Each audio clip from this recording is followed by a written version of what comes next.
我替你去做顾小薇的工作。哎不，我跟沈宇一起拿下顾小薇这个妖孽。就是，他这好谁呢？他，什么叫自己内心慌乱，怕对你不好啊？这骗鬼呢！这话，他就是欺负你太老实了。你来。那个老朱啊，实话啊，这个都是欺负老实、撩拨外边的。那个只要不伤到筋骨，都不知道收心。女人都这样。哎，什么叫女人都这样啊？哎呀，你别矫情了，你才矫情呢！不是，咱们不是在讨论顾小薇的问题吗？你多什么心呢？哎，谁让你说话捎带我的呀？什么叫欺负老实的、撩拨外边的呀？什么意思啊？暴露你内心的阴暗面了吧？我阴暗啊？我都妥协到把华伟林请到家里当家教了，我还阴暗呢？合儿你是违心的呀？不是你闹了酒战，怕我揪短儿，所以才故意卖乖是吧？我还当真了呢，我还特别感动。天底下没有比你更假的男人。你别狗咬吕洞宾啊！这么大人了，怎么不知道好歹呢？我不识好歹，是谁当着媳妇儿的面拉着别的姑娘的手不放？你委屈了，借着顾小薇来骂我。我委屈了找谁诉去啊？哎，别，你们俩别干架啊！没事，老朱，没事，你坐。我们俩啊不会干架。你说我一男的，我能跟女人一样唧唧歪歪吗？谁在唧唧歪歪？我们平心静气的谈啊！你现在就叫猪八戒倒打一耙。我为什么会妥协？因为我不想跟你一般计较。你心里什么路数？你心里很清楚。沈宇，你现在敢不敢拍着良心说，咱俩结婚这么多年了？你心里一直装的人是我，而不是他华伟林。伟明，伟明，你跟我撕破脸是吧？这么多年我给你生儿子，我操持家里，你这么对我，你是不是人啊你？沈宇，你少来这套，那是我儿子，你非让他冲着谁的方向发展？你给谁圆梦啊？不是说梦圆不了，而是梦醒不过来。你到老了也不会明白。你就是一混蛋，泼自己老婆脏水特过瘾是吧？我还就告诉你了，就是因为华伟林，我们都因为过去遗憾，我跟顾小薇，我们俩就这样怎么着吧？爱受不受？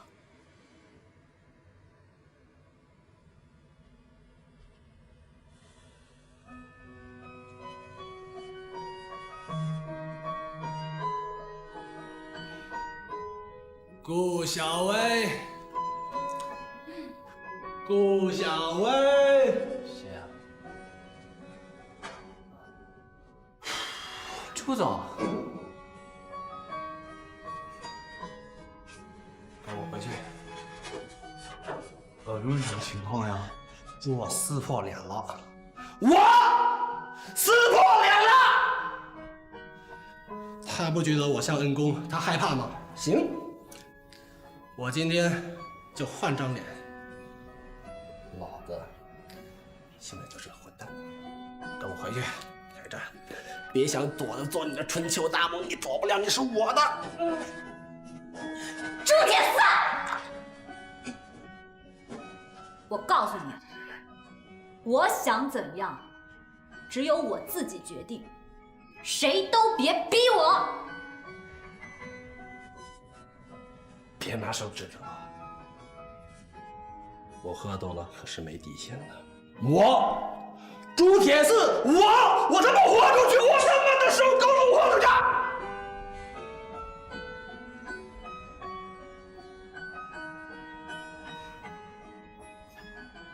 老朱，你跟我耍混是吧？冲我来！我顾小薇耍混耍到大的，我怕你啊？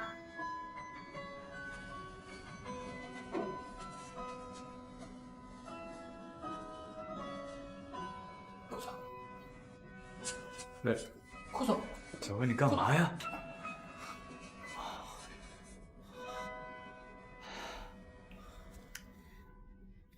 我今天就把话撂这儿，谁要是逼我，我就让谁后悔。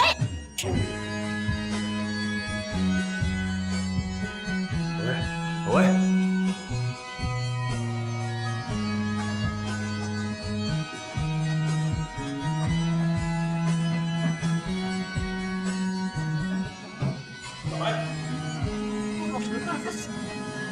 小薇，小薇，小薇，小薇！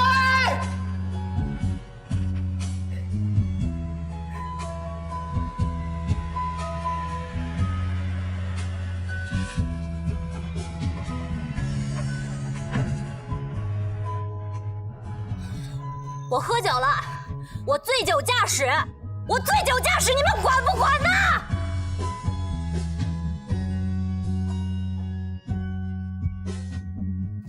都怪我，儿女的事情不会化解，净在这裹乱。这心底里就芝麻大的这么个疙瘩，哎，你们就拱破个大天去，哎，想过不想过了？这都女人闹腰是想男人抱抱，我跟伟林都快把她劝回去了，结果您来闹酒炸，这描述，您可不是这形象。一个巴掌拍不响，要是都能在意点对方的感受，闹不成这样。缘定生活所致，非要追求思想性，这不就没边了吗？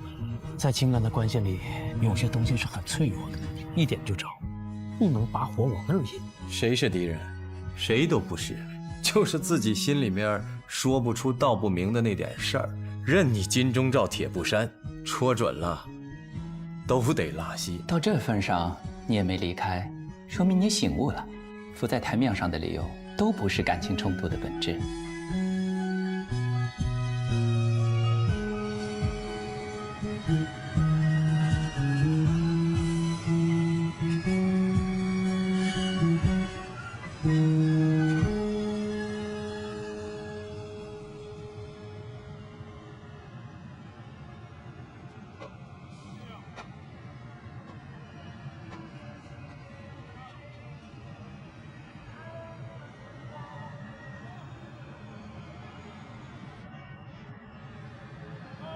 拘了15天，我想了15天，结果我确定了，我确定我害怕的就是这个。我害怕我认定完另一种感情之后，心中的那些东西仍然无处寄放，仍然患得患失，最终惹烦你了，你就也变了。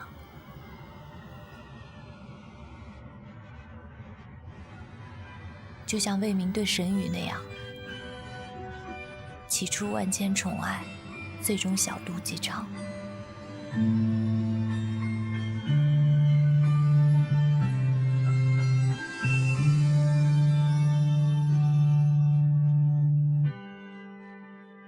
也曾爱得天旋地转，一日不见，度日如年。你的一切吸引我，让我迷恋，奋不顾身，像飞蛾扑向火焰，为你付出所有，我都心甘情愿。也曾爱得痛彻心扉，早已习惯围着你转，想要了断，分手又那么纠缠，害怕孤单，更害怕相对无言。这回我挺欣慰的，你留下了，没走。都有人订我的画了，我为什么要走？没错，拿起画笔，理想就一步之遥，有什么理由放弃呢？接受彼此，幸福就一步之遥，有什么理由放弃？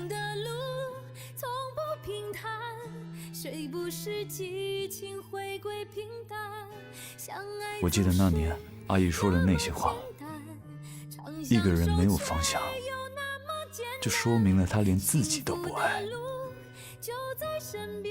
一个连自己都不爱的人，又怎么可能真真正正的去爱别人？他错了。一个人没有方向，是因为他太过溺爱自己。溺爱自己的人，太敏感，太在乎，害怕受伤，触碰不得，总想一笔画个完美，拒绝去修改，一叶障目的埋头在自己的情绪里，不在乎别人的感受。不带这么批评沈宇的啊！放不开又剪不断，你在身边情意远，我在心头早已无缘。我们从小一起长大的，相互做对方的镜子吧。为什么你都这样数落我，我都没关系？可是老朱跟我撒个酒疯，我因为你爱他，还是不够爱。肆无忌惮是因为习惯，所以忘记了在意。你用不着撇开自己，跟我没关系。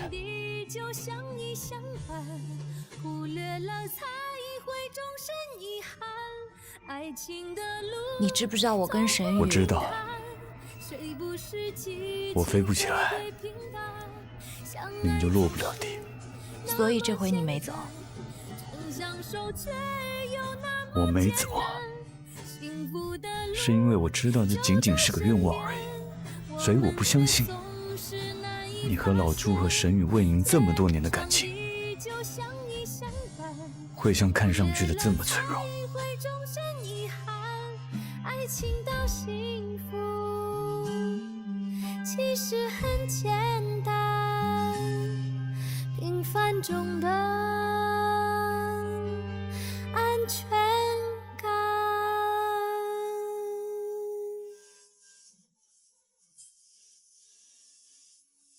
来，老师，您看这一晚上，我也就说了20%都不到，真不是夸口啊。沈宇、顾小薇，我这俩发小，绝对就是一部电视剧。你说这别人投资电视剧啊，都是写自己作。哎，你看你这小妹妹，为了朋友树碑立传，这我还没见过。所以我一看你啊，一定是一个性情中人，还就愿意和性情中人合作。哎，你这个事儿我接了，稿酬呢，我给你打8折。稿酬？什么意思啊？你是个圈外人，这投资电视剧第一笔费用就是编剧的稿酬。你想，这剧本一剧之本呐，你没剧本怎么行？可是我没说要投资电视剧啊。那你这就 QQ 微博满大街找我，你不是说有故事让我写啊？你什么都没有啊？张老师，您不觉得我这俩发小的人生经历是一部很好看的电视剧吗？我跟你说，自打我当了编剧以后啊，每年不下20几个怨妇找我，故事呢基本上雷同，套路无非有3个：苦、贱、命运不公。再说了，你说现在这和平年代，女人就是苦，能苦到哪儿去啊？这要是在当下里不觉着愉悦，谁会犯贱呢？这突然明白了这是犯贱，又觉得命运不公，你说上哪儿说理去？这是。所以我跟你说啊，生活呀并不沉重，只是有太多的人他不开窍。拜托了，没那闲钱糟践，就别添那自恋的毛病。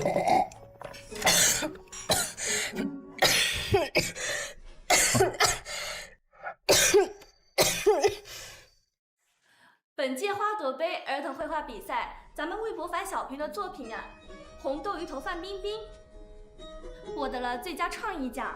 为咱们幼儿园和班级争取了荣誉，为集体和家庭增添了光彩。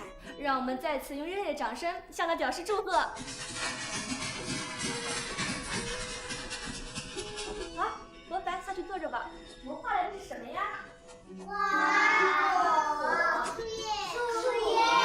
对的吗？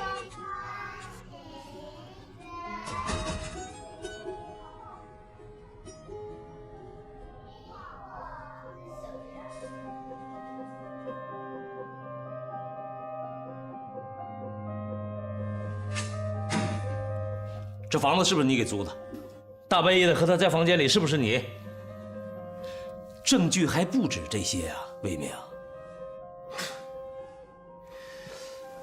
哎呀，这摆明了就是有人在搞我嘛，就是有人在背后搞我。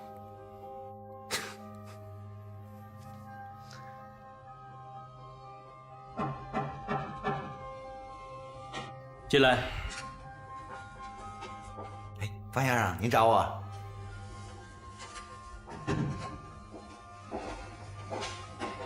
魏院长，魏院长呢，由于长期工作压力较大，出现了一些严重的病理性的忧郁症状，所以需要离职一段时间进行调养。在他离职期间，文艺学院所有需要一把手处理的工作，就由你这个副院长代理吧。好。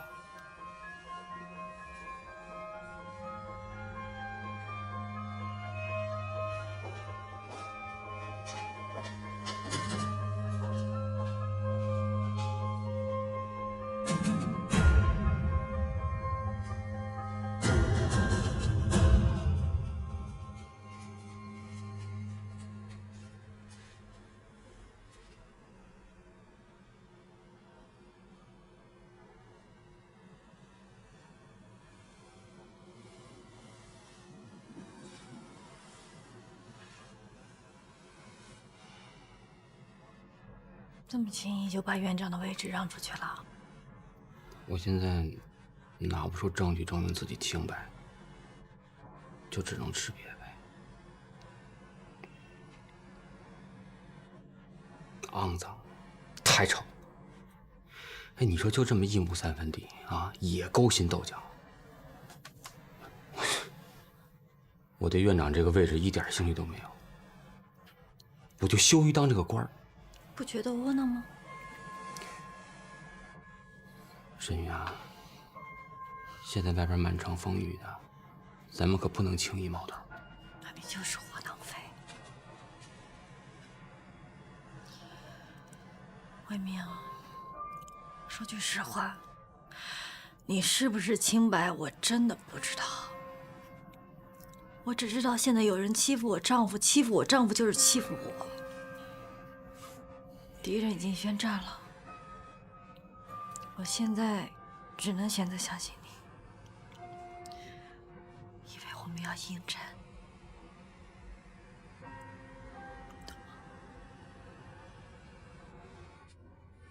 国10条、国8条都是为了打压房价，形势很严峻，所以我决定，今年公司的购地计划全部终止，把资金用在企业转型上。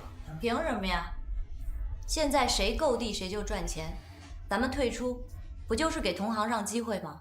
干自己的事情，何必盯着别人的盈亏呢？别人购地赚现钱，我们倒花钱搞研发了，你不觉得有点迂腐吗？小薇，能不能把眼光放长远一点？行，我目光短浅，真不知道08年的时候是谁拱着你下决策，把你拽回康庄大道的。此一时非彼一时呀，顾总。一有个风吹草动你就开始哆嗦，我觉得你真是老了。我是老了，谁耗的？所以我说什么你都不听了是吧？顾总，集体会议啊，咱不带打私架的。我说什么他都反对，他是对事儿吗？他就是心里怨我，处处针对我。别这么想，制定决策要准许不同方向的探讨嘛。老朱，哎，老朱，你看这，哎，老朱啊，你说你怎么岁数越大越没涵养啊？完全是胡搅蛮缠，在讨论问题呢，跟你上纲上线，他干什么呀？哎，你也得允许人家有不同意见。谁说什么他就烦什么？是我吗？是他呀！他老这样。老朱啊，可我怎么觉得，像你们这样就越来越像是夫妻了？别哪壶不该提哪壶啊！你看，老徐，你说是不是啊？哎，你想想看啊，什么样的人才有这样的德行呢？夫妻关系才有呢。在外面，多厚德载物一男人，多风情万种一女人呢。哦，在一块儿了，就是你嫌我不好，我说你不对，啊，抬杠啊，撂狠话，人家还最后怎么打吧，还都分不开。我们不是分开了吗？得了吧你们俩那叫分开。去年你们俩那叫相互耍混蛋啊，今年你们成了真混蛋了，吵架不分场合，不必老幼，算混蛋吧？混蛋到极点，混蛋至极。哼，你就这样还叫分开了？你看人家真正的情人分开，那都是活不见人，死不见尸啊。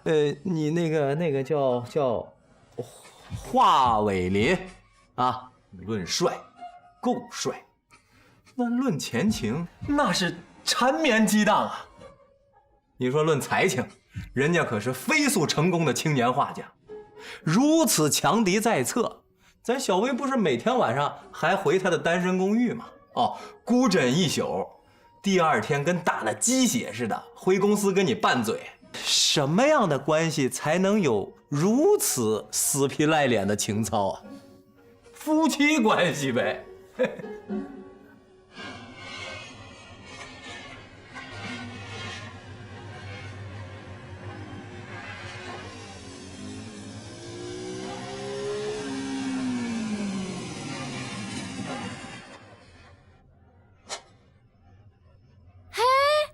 你在电话里头也不说清楚，我还以为你会拆别人呢。我的个人展达，能拆别人吗？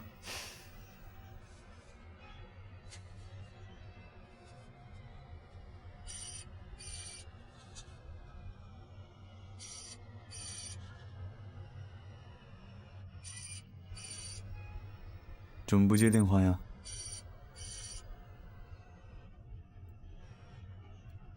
有事儿回头再说，我约了人，正准备去兜风呢。带我去兜风，不许说不。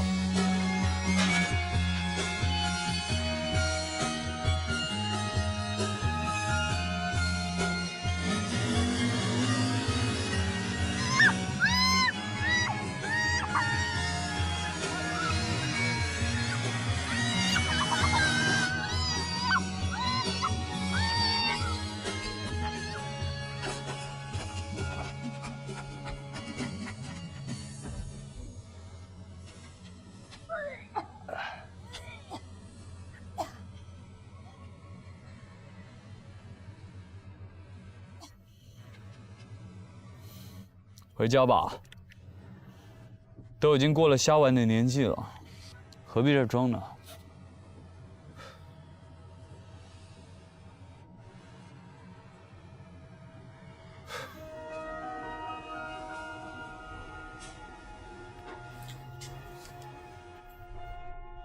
妹妹，这家里也没外人，你说说，你跟那个女同志怎么回事？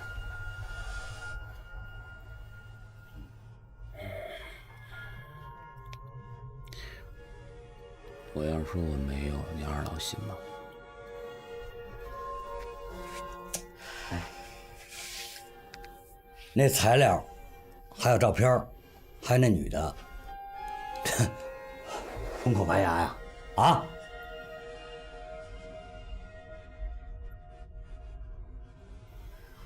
还一副这种态度，真是的。哦，当了官就可以搞不正之风了，藏不住了，被人揭发了，被人告了。摆出一副死猪不怕开水烫的样子来。你说这干嘛呀？我说错了？哎，我说错啥了？那小雨生孩子养孩子，家里所有的活他都揽在自个儿身上，不计辛苦的，不就是为了让他在外面一心一意干事业吗？哎，这结果怎么样？空了闲了，整出这种花花事儿来了。你说小雨冤不冤得慌？他寒心不寒心呢？行了，都别火上浇油了。就我老公吃个醋撒个酒疯他敢，写个情诗犯了下春光他敢，真让他实打实的来，当场就吓尿了。好了，该接孩子的接孩子，该做饭的做饭，别逮个八卦又眼放光，忙去吧。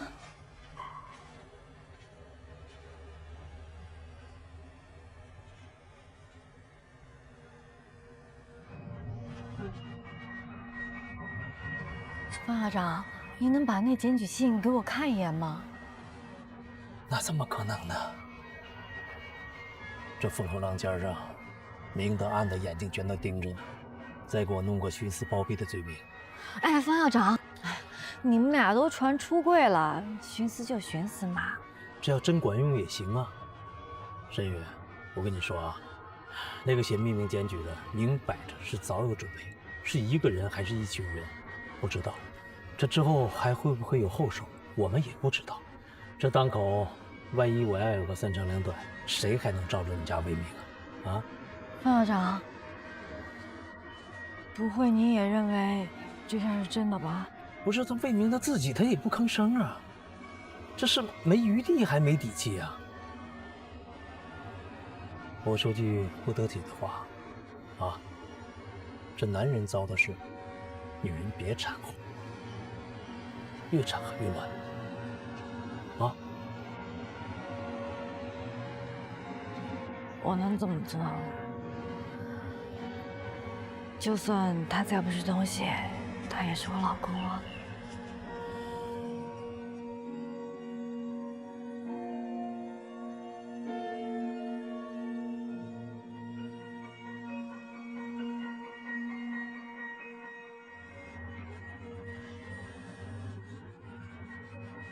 是教办先来找的我，匿名信上写的清清楚楚，我扛不住。抗拒从严，坦白从宽，我就是一名学生，我还指望这张文凭呢。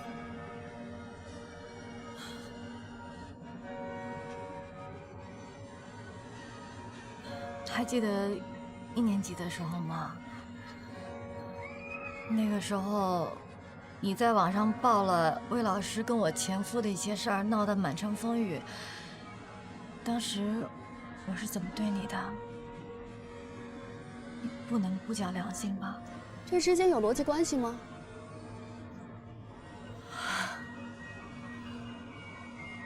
行，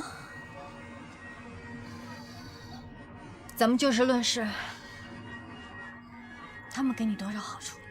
谁呀？支持你的人。别说你们不是一伙的。我跟谁一伙了？裁掉魏老师对你有什么好处？你别血口喷人！我只想知道多少钱可以让你不顾廉耻的出卖自己的人格，出卖自己的尊严。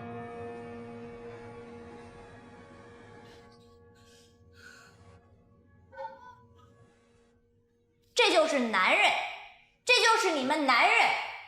沈宇为了大义，是非不分，脸都不要了，可魏明他就还揣着个华伟林过不去。女人做什么都是为了男人，可是男人呢？你们男人从来都不会体会女人的付出。不是，现在在讨论公司转型呢，你讲什么故事呀？意见已经很明确了，我不同意。我讲这个故事就是要告诫某些人，不要因为被反对就故意歪曲了我的用心，给我上纲上线。啊，这回没法开了。朱铁丝，你什么态度啊？啊？我为谁呀？啊，我为谁呀？我忠言逆耳，遭讨厌的，为谁呢？我才多点股份呢。我说你都这把年纪了，你为什么不做一些熟门熟路的事情？你怕调控政策有杀伤力，我还怕环保研发血本无归呢。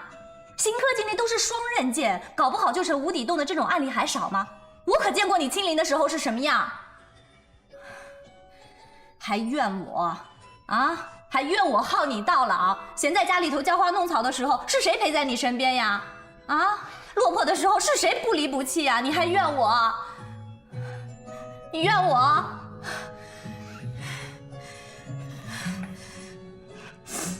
婆家人面前就诉委屈，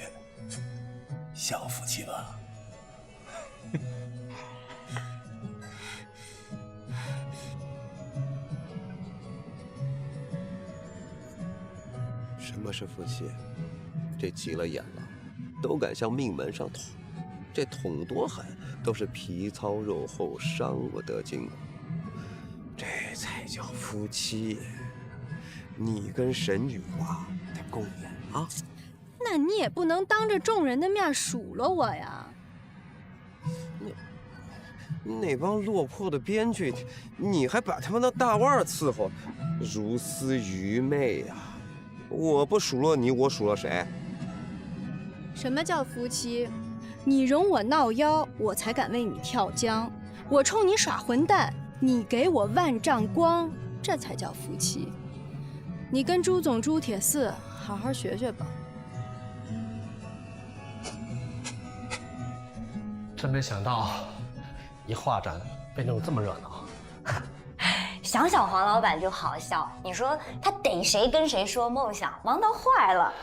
扬眉吐气嘛，都说除了咱公司没人看好华伟林，结果作品上了美国刊物，立刻蹿红。哎，对了，他确定是要来吧？昨儿就约好了，画展第一天事儿多，估计闭馆前他都脱不了身。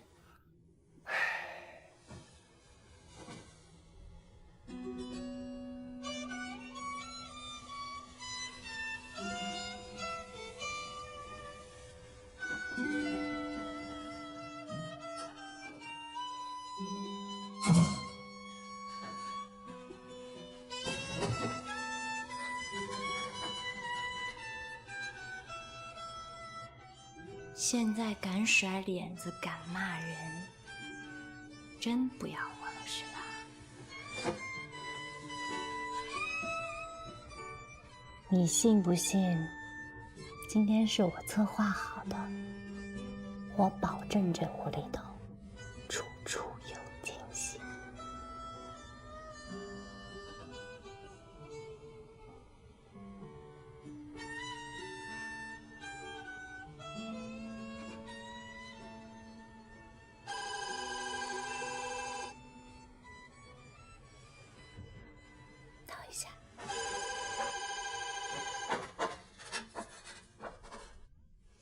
喂，伟林啊？什么？你来不了了？行行行，你忙，你现在是名人了吗？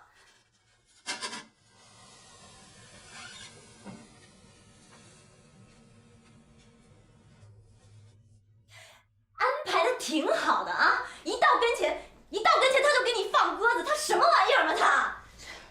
不来就不来嘛，咱俩也可以。不是策划都已经挺好了，临到跟前啊，临到跟前他就跟你变了，你说我这心里头堵不堵，难不难受？既然挺好的，就不要受他影响嘛，啊？他对我们很重要。那咱啥路子呀？他很重要。我本来是想在浪漫的灯光下面，我拽着华伟林的手，我跟你说，他飞起来了，我落地了。他单身依旧，可是我却还死乞白赖的黏在你的身边，所以你尽管放心，听我的，我顾小薇从来都是对的。有什么必要吗？我和你之间需要华伟林证明什么吗？不是证明，我是希望有一个人过来见证。小薇，你要觉得我对你们有疑虑，那你就太脆弱了。你说什么？你是你，我是我，你需要肯定，而我一如既往，我没你那么脆弱。你知道我想让他见证什么吗？我想跟你求婚，我想要一个重要的人来见证这最重要的一刻。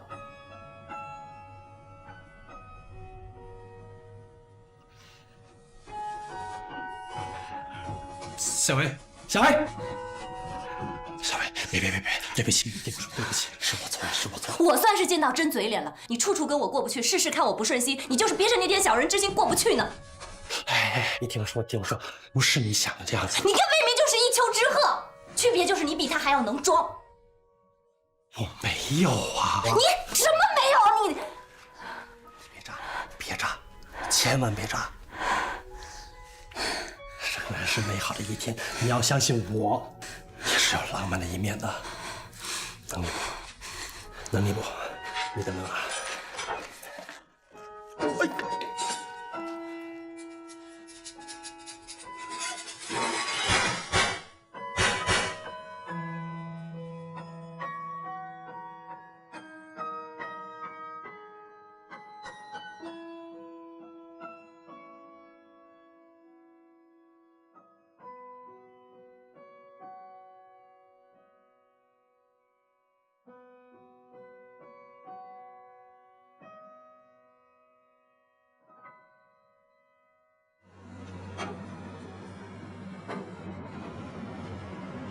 谢谢。事情就是这样，他解释不清楚，我也做不到完全相信他。我只是觉得这件事情，如果他是被冤枉的，我再以他为题，他就太可怜了。你真的比以前成熟太多。这不有你的前车之鉴吗？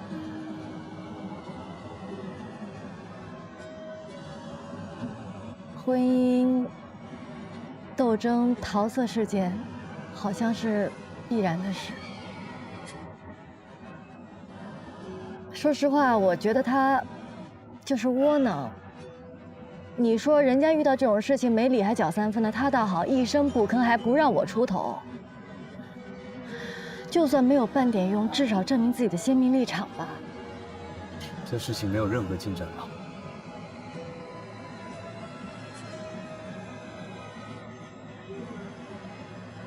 说白了，我就是泼妇骂街、乱打滚儿。想想这些招，都不得其法，只会自取其辱。我不知道我现在劲儿应该往哪儿使。我现在一筹莫展。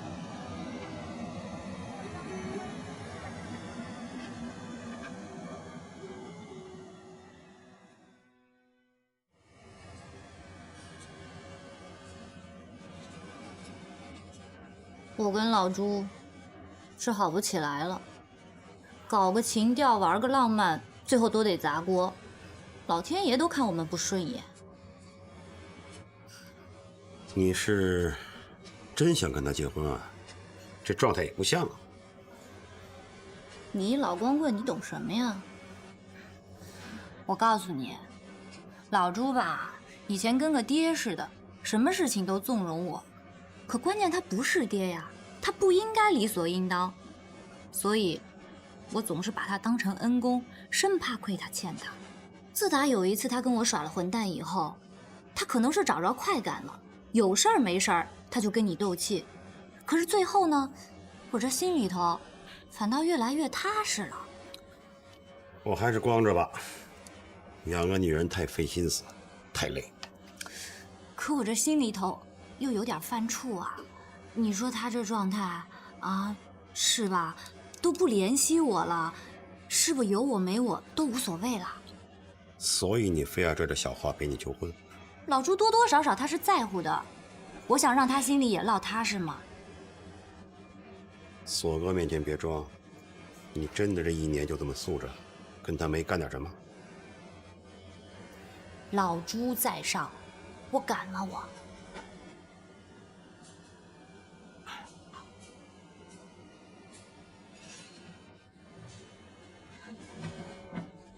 楚哥，来了，喝点什么？啊，来点水就可以了。对不起啊，小魏。别解释，你知道我要干什么吗？就放我鸽子。就算咱俩没奸情，仗义这2个字你也应该讲吧？小薇，我只是觉得，这应该是你跟老朱2个人的事儿。嘿，合着你是故意的是吧？我又没有让你去绑架他了。你们的时间已经够久了，不需要拿我去证明。甭跟我说这个，我告诉你，撂我一人，我就是心虚，非得拽着你壮胆儿。放鸽子的行为是不道德的，你得赔。开始喽。昨天你不是有事儿吗？今天总应该有空了吧？我告诉你，现在你就别废话，走，咱赶紧安排一下找老朱去。走。喂，你别闹了，你已经不是小孩了。我是真的陪不了你。接下来几天我会特别忙，我有件很重要的事情得办。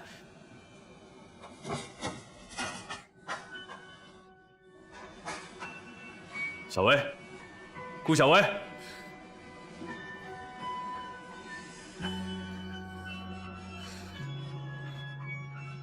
你别任性了，行不行？行了，你别做出一副过意不去的样子，从来都是这样。我跟沈宇之间，你从来都是选他，我早就习惯了。你说这话不善良。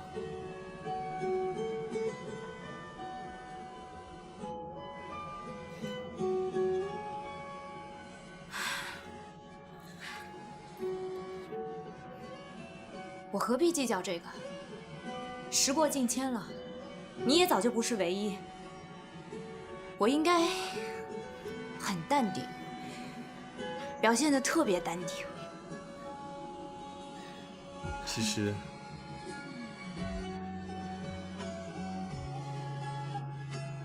我知道了，是我不对。你飞起来了，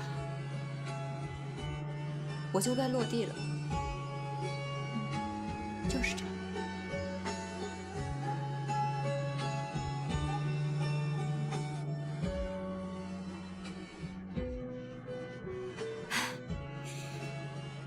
你出现的时候飞沙走石，可到现在，连半个惊悚剧情都没有，已经很说明问题了。就是这样，就一瞬间，一刹那，我忽然就明白了。其实，你早就不在我的世界里了。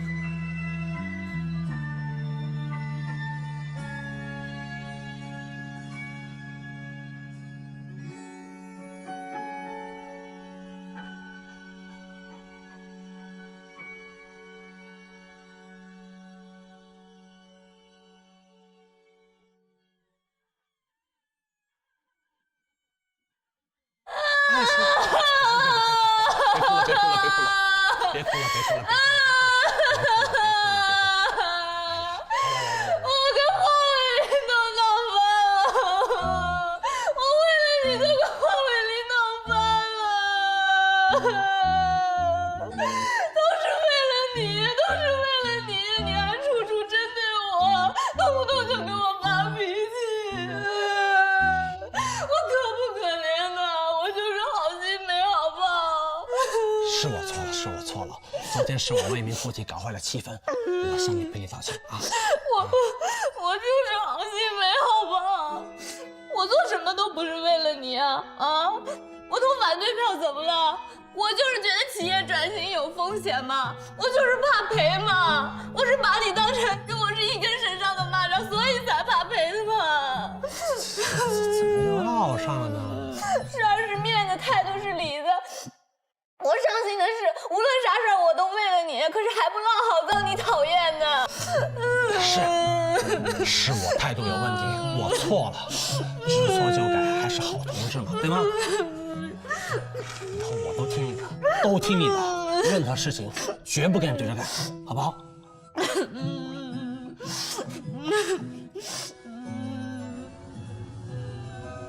这是不是意味着转型方案要被拍死了？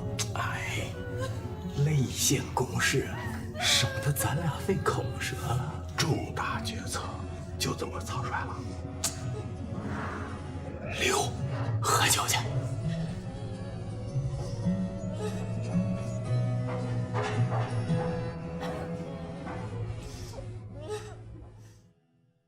哎呦，小雨，你这接完孩子遛公园，吃完晚饭再回家啊？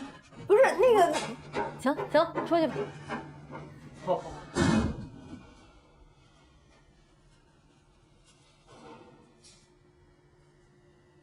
沈宇，我不跟你吵啊。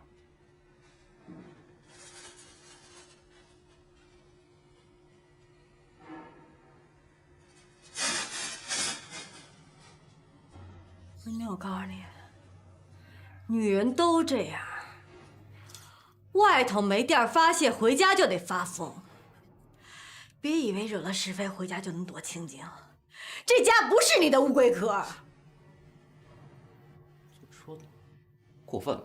我过分？谁惹的呀？啊！你但凡能有点出息，我至于这么歇斯底里吗？够了，这个事儿你别掺和了啊！我自有妙计。明明消极还自称太极，你就能那一张嘴？有什么作用啊？我就问你，有什么作用啊？我是不是不让你轻移矛头？你起什么作用了？我请问你，现在全世界的人啊都在看你笑话，看我难受，你知道吗？你难受什么呀？我怎么不难受啊？你要为我难受，你就不会躲在家里当缩头乌龟。我告诉你，人家华伟林都坐不住了，要了戴晓彤的电话，想帮个忙，你还在家里开水浇花装淡定呢。不是，这里边又干华伟林什么事儿啊？啊，他能帮什么忙啊？我没指望人家帮什么忙，人家看我辛苦，看我无助，人家都着急上火。你这做丈夫的反倒无动于衷，更可笑的是，这本来就是你惹的祸。于是你就加码了是吧？用你前夫拿来寒碜我了是吧？你们可真行，真行！你以为扯来一个会说蜜糖话的就能疗伤啊？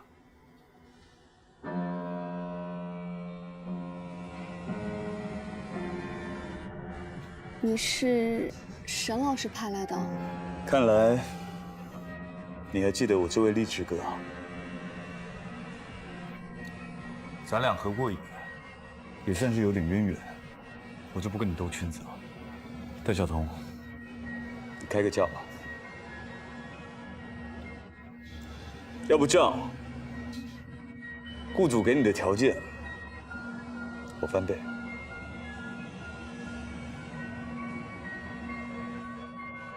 我们不要求你反咬雇主，只要你宣称自己跟魏院长没有发生过任何超越师生关系的行为。我说过，我是瞒不住。真相如何无所谓，只要你改口。这条件优厚到什么程度，你心里很清楚。而且我希望你听我这中间人的句劝，不管最后得到什么，戴得一顶前夫的帽子，你都会很难受的。唾沫无止境，淹死魏院长之后，就得轮到你。姑娘，作为过来人，我想说，婚姻并没有那么坚强，但也没有那么脆弱。不经历混蛋怎么进真爱？没有任何一个人是可以随随便便当上爸妈的。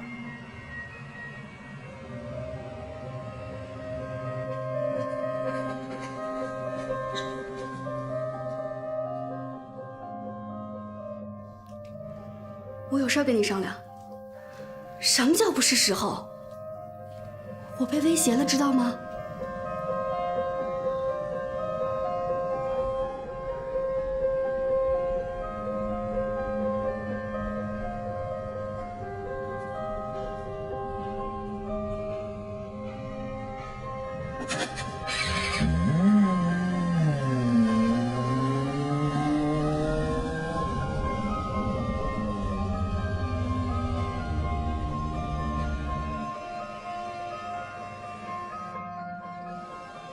欢迎光。你好，先生，请问需要什么？给我来杯红茶。等等送东西的时候，千万不要说话。你怎么就沉不住气呀？我当然沉不住气了。要查出来我是诬陷，我怎么办？我看你是想跟我加价吧？怎么，对方刚刚承诺翻倍，你掉头就来讹我？就不是钱的事儿。魏院长同情我家境不好，给我办奖学金、助学金，还资助我钱租房子。可我却反过头用这些来诬陷他，我良心上过不去了，你知道吗？沈老师派那人我知道，励志哥他前夫都逼他到什么份儿上了，要找前夫出头。你现在跟我说良心上过不去，我给你妈买房子的时候，你怎么不说这个？我可是花了120万，你们娘俩从住了8年的阁楼搬到2居室，你回过头来跟我说良心上过不去。我告诉你，戴晓彤，我可以护着你，我也有能力毁了你。可是我怕纸包不住火。只要你咬紧了不松口就可以。开弓没有回头箭，事到如今也由不得你心虚了。你呢也别怕，我给你支个招。这沈宇不是要派人来给你出价吗？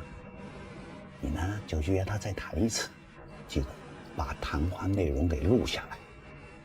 到时候收买证人这个行为，不就证明了魏明有问题吗？怎么样，简单吧？对不起，这招被我先用了。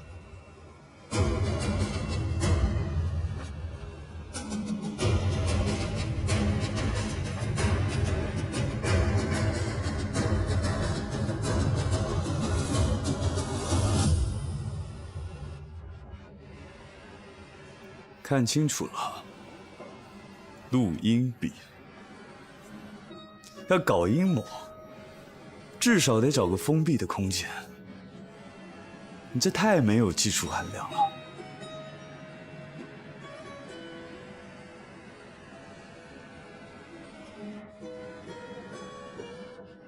沈宇，你出来一趟，有好戏看了。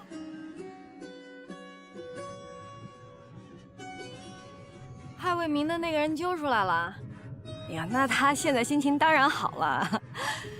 你说这整个事儿弄得跟个谍战剧一样，特别紧张。那是啊，眉头也开了，腰板也挺直了。你说之前被冤枉，心情能好吗？搁你身上你能高兴啊？我跟顾小薇不一样，她好斗是因为她心虚，我好斗是因为我意志坚定。提出赔偿了，但是我没要。你说这种钱能要吗？要了之后性质不就变了吗？我就是想证明魏明是个好人，其他事儿对我来说都不重要。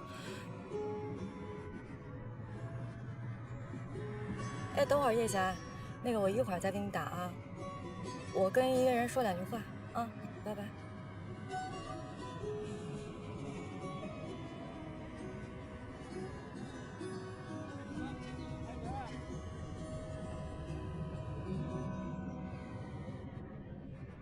你们之间都平衡好了，对吗？最后我是替罪羊，我背着黑锅滚蛋，你们大事化了。你什么意思啊？这件事情的处理方案就是开除我。方校长亲自跟我说的，亲自说的，多重视我呀。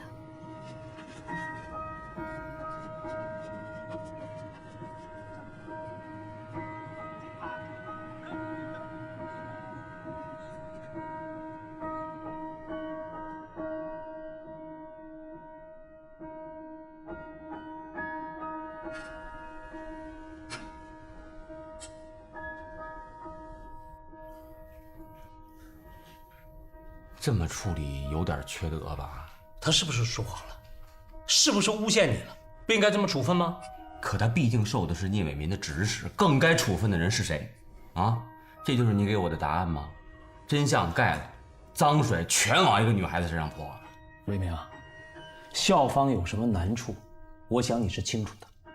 这件事现在已经满城风雨了，如果要是没个说法，是说不过去的。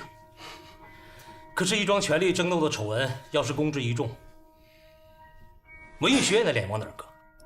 师大的脸又往哪儿搁？可她毕竟是个女孩子，她不是无辜的，诬陷你的事实行为是存在的。你现在不要再脸跟她往一块贴了啊！助学金是不是你给她批的？啊，奖学金是不是你给她批的？又花钱给她租房子。这些都是遭别人说怪话、遭别人猜测的，你知道吗？可是我为什么偏护她，你知道吗？这个女孩子从小父母离异，家庭生活很困难，她现在对社会已经产生偏见了。我之所以去帮她，我是想让她感受一点温暖，感受到这个社会绝不是灰色的。可是你在行为上顾头不顾腚啊！进来。沈老师，你怎么来了？不好意思啊，我在门口偷听了2句。我们家魏明顾头不固定，回家我批评他。我现在只想搞懂一件事儿：处理方案的制定过程中，叶伟民有没有参加意见？这个过程当中呢，是需要当事人提供一些信息的。该被处理的人参与处理方案的制定，笑话吧？沈老师，你听我说，方校长，这事儿就算不了了之，我也没意见。但校方的这种处理方式我不接受。既然要开除戴晓彤，那好，校方是不是应该对聂伟民也有动作？这呀，我觉得你还是应该体谅一下方校长。那谁体谅我？这本来就是一个权力争斗的丑事儿，现在校方弄得跟帮正房打小三儿似的，欺负谁呢？不，沈老师你别急，别急行吗？现在这个处理的方案，这个意见还没有最后成文，有什么意见我们可以商榷嘛。对不起，我已经被惹急了。本来他为清白，我求明白，仅此而已。现在领导层回避问题核心，只拿弱势人物开刀，这我接受不了，所以我改变主意了。这事儿没完。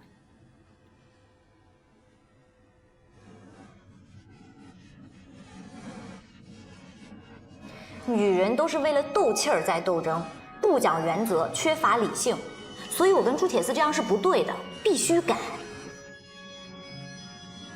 我就奇怪了，小薇，怎么在我这儿你什么都明白，一回到朱铁丝那儿你爱翻杠了？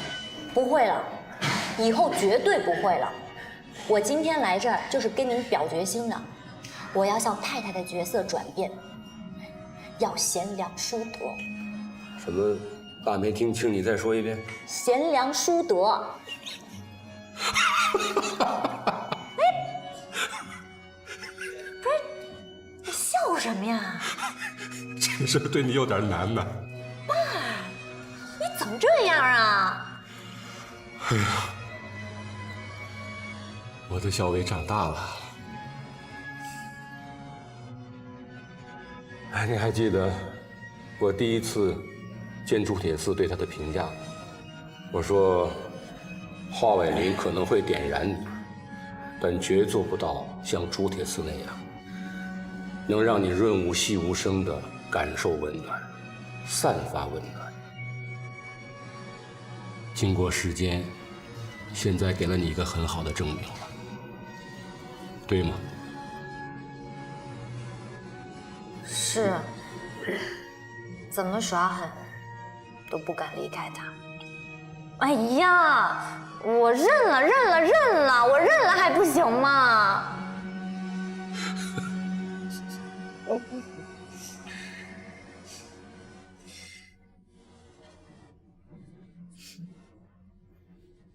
公司在审慎地否决了企业转型的方案之后，迅速做出了决策，成功地拍下了北极区的地块。按目前的规划，楼面价为9100元每平米。从理论上说，价格是高了点，所以从营销策略上，我们需要更加的。老胡啊，这里也没有外人，有什么事儿你就直接说嘛。好吧，由于2线和3线城市的房价依然坚挺，省政府应国务院要求，将会出台一些更为严厉的调整政策。从我目前了解的情况来看，凡是楼面市价超过7000元每平方米的项目，必死无疑。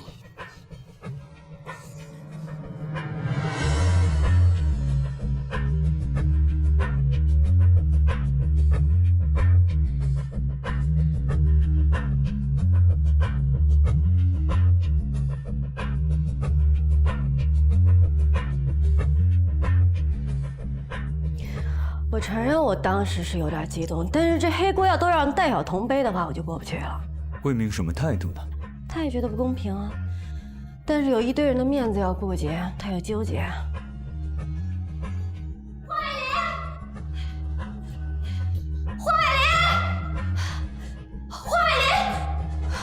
华伟林，你拿我 iPhone 干嘛呀？你用完它了吗？还用吗？不用了吧？我讲规矩，你遭难你优先，可是你也得讲道德，事儿平了就别再扒着他。什么路子啊？你就说你完事儿没有呢？完事儿了。快，带我私奔。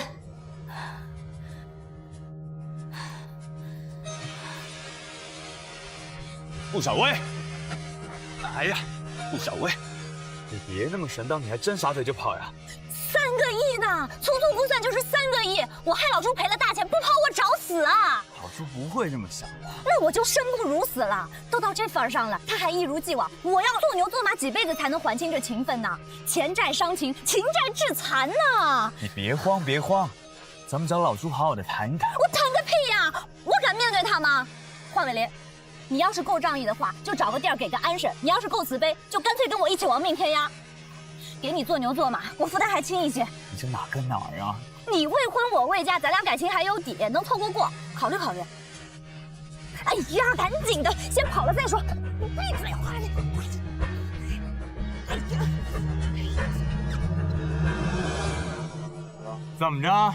想跑啊？跑路还要收衣服，太不专业了吧？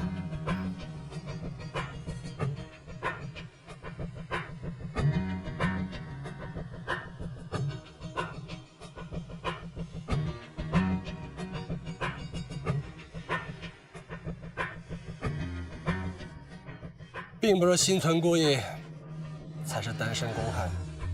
这句话，与君自语。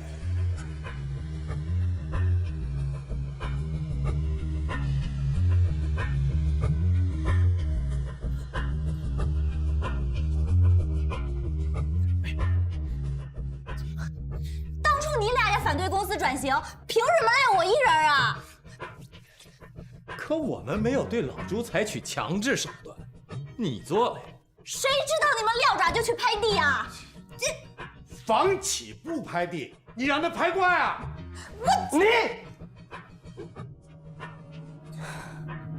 精算数字出来，比估计多出6000万。罪魁祸首你还敢扯上大喊？采用非理性的绑架情感式的干扰决策，错误够不够大？更可恨的是，不单错了。 还不知悔改，还要绑架华伟林跟你私奔，性质够不够严重？那怎么办呀？就算我们放过你，董事会也不会放过你的。等死吧！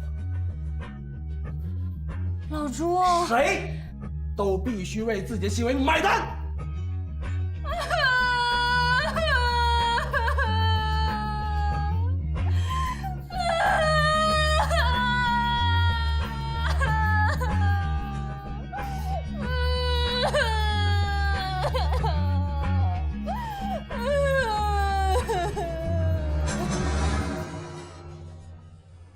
实话告诉我，那120万购房款是不是聂伟民从他本人的账户上转给你的？你想干嘛呀？你不觉得我在帮你吗？别斗了，你们只是在相互斗争而已。拜托你可怜可怜我，在背着黑锅滚蛋之后，我就只剩下这个了。以一个过来人的身份劝你一句：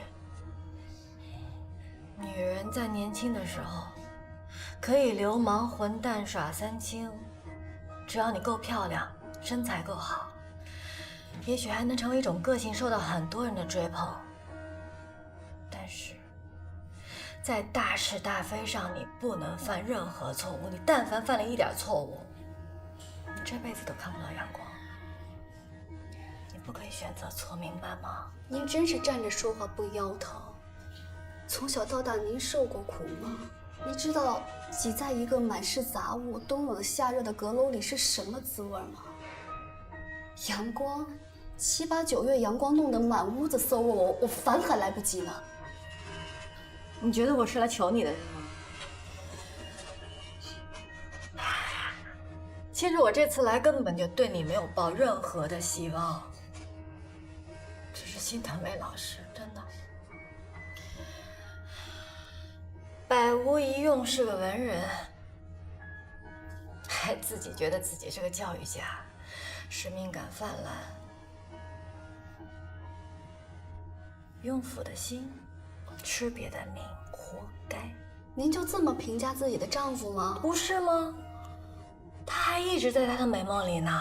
他觉得你会以一个优异的成绩毕业，会努力的工作，为了你的父母，你可以很努力。你有吗？你比他厉害，你的速度比他快，底线一抛就可以换钱了。干嘛呀？还想泼我是吧？你再泼我一个试试。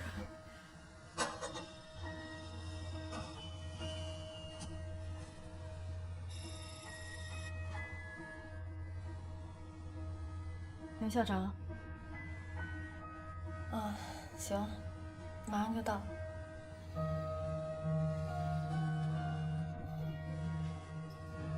我觉着你对自己还是有期待的，我想想吧。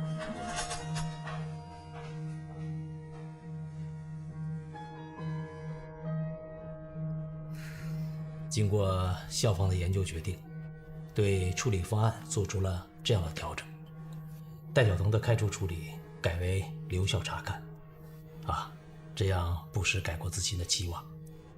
聂伟民在党委会上做了深刻的检查，并辞去了文艺学院副院长的职务。潘校长，让他把话说完吧。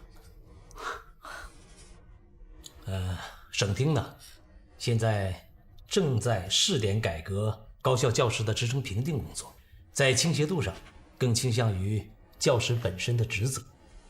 张老师，是吧？这明星教师声名远扬，借着试点足可以破格提为副教授。材料我们已经递上去了，以师大的力度批下来是不成问题的。诱之以利，买我是吧？申宇，范校长，现在不是安抚我的问题了，是性质升级了。那120万购房款要查不清来路，就和不了稀泥。他不是拿纪委威胁我们吗？好啊，那这事儿就纪委见呗。申宇，申宇，不是，咱们先别赌气，行不行啊？你这样，我跟你说，好，那我这么跟你说啊，这可是破格提拔副教授的名额。咱们全市范围内，省属高等院校一共15所，破格提拔副教授的名额只有2个。不是因为我现在占理，我们就不要去争取它。条件是你提的，是？我一直认为啊，我觉得你比我更有发展。你觉得你拿人格换来的条件，我能接受吗？这话怎么说？什么叫拿人格？我说了很多次了，聂伟民是经济问题。我不是在打私架，我是在为革命队伍清扫蛀虫。请你端正你的世界观，行吗？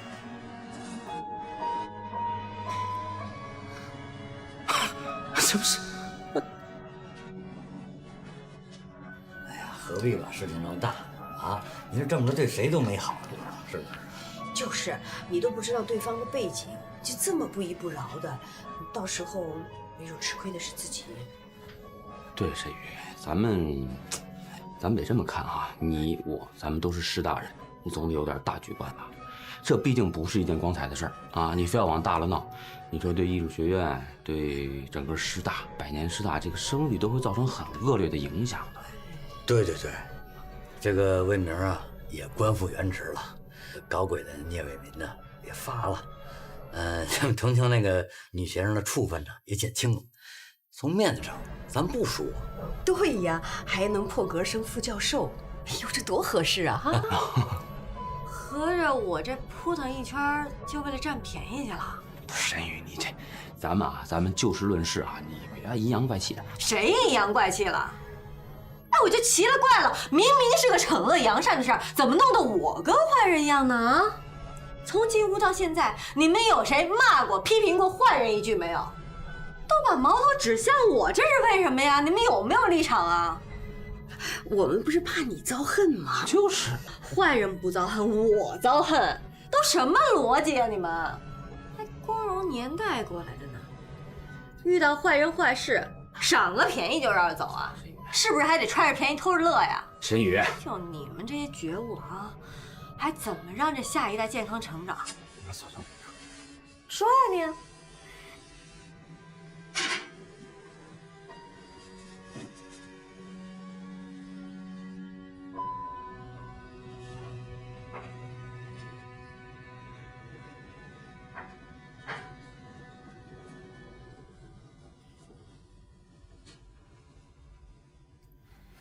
调整方案出来了，坚持绿色住宅，316，铁定得赔出去。企业理念必须坚持，就以316为底线吧。董事会已经要求追责了，那我就来担责吧。是这样，老朱啊。对不起啊，我们出卖你了。你是总裁，是最高执行人，我们只好把所有责任都推你身上。抱歉。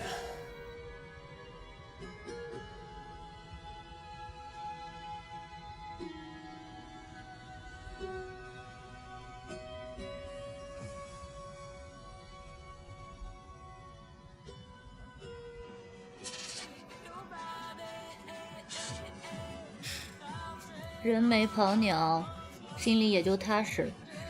要杀要剐，随便了。真的没有什么补救措施吗？董事会不可能善罢甘休的。哎，你说那天我们真要是跑成了，你会怎么办？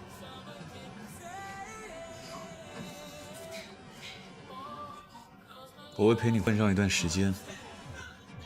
然后等这阵子过去了，再把你送回去。这话也太伤自尊了吧！我相信老朱。你等过我的。我当初的心情跟你一样。你飞起来，你就落地了。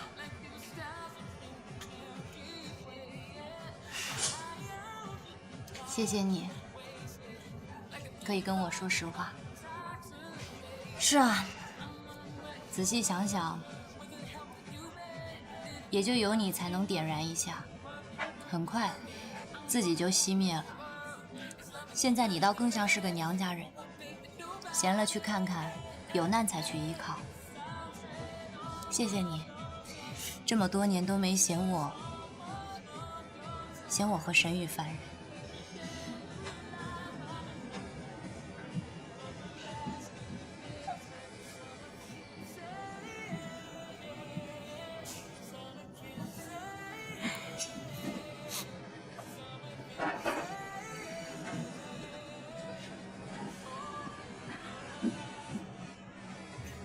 喂，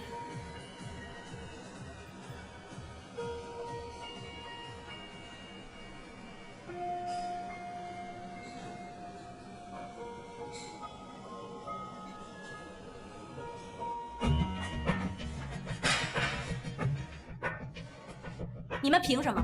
凭什么把责任都推到老朱身上？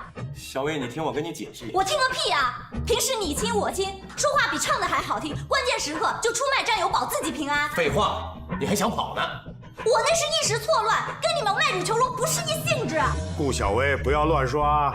你当我不明白呢？老朱背黑锅，你们金蝉脱壳；老朱担责退了位，新任总裁就得从你们两个当中2选1，里外不吃亏，你们算盘早就打好了。顾小薇，我问你，老朱是最高决策人，他不担责谁担责？祸是我闯的，我担全责。你算个屁！你们怎么着？啊？跑不了就成了烈士了是吧？你有几毛钱股份，你要担这责任，他也得有资格。你们两个太过分了！你们欺负人！哎，这怎么还动上手了？这你们欺负这怎么还动手了？你们怎么能忍？你们就敢闹什么闹？你们难看啊？不是，他们闭两个。嘴！给我走。老朱啊！哎，不是。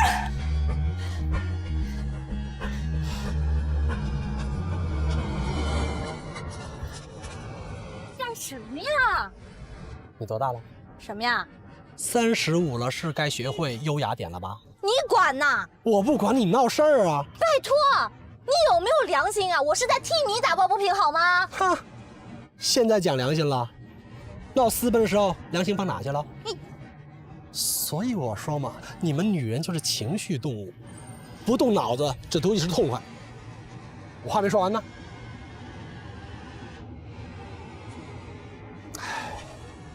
你误解他们了。我误解我。闭嘴！现在是我在说，你不动脑子想想，我是总裁，如果我不认栽的话，谁能把黑锅扣死了？我们事后都摊牌了，这是个策略，懂吗？你现在还替他们说上话了，是不是你脑子有问题吧？都几10年朋友了，谁会为这316翻脸呢？这么说吧，我不担责，那我们4个人就得一起担责。如果我一个人背黑锅，那即便我被撤了，这总裁的位子还是自己人坐的，不是老徐就刘总。这最终结局就是我们4个人还能在一块儿。不是原则上的事儿就无所谓是非了，重要是结果，懂吗？我不懂。像我们这样的年纪，做事情最关键的就是要舒心。怎么最舒心？就是自己朋友在一起，无所谓谁高谁低，只要长久的默契共事才最舒心。还不懂吗？高大上到这份上，不正常吧？所以对不起，以前你仰视我，在未来的日子，你还得仰视我。上车。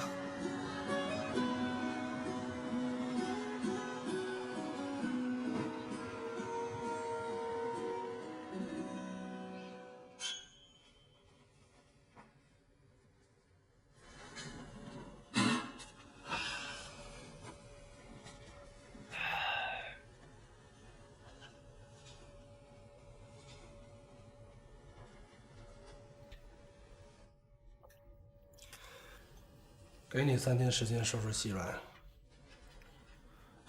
这个公寓废弃了。我刚续交完房租，亏不亏啊？私奔的时候就不觉得亏哈？老朱，我警告你啊，裹挟华伟林私奔纯属是惊吓过度之后的错乱反应，你别没完没完。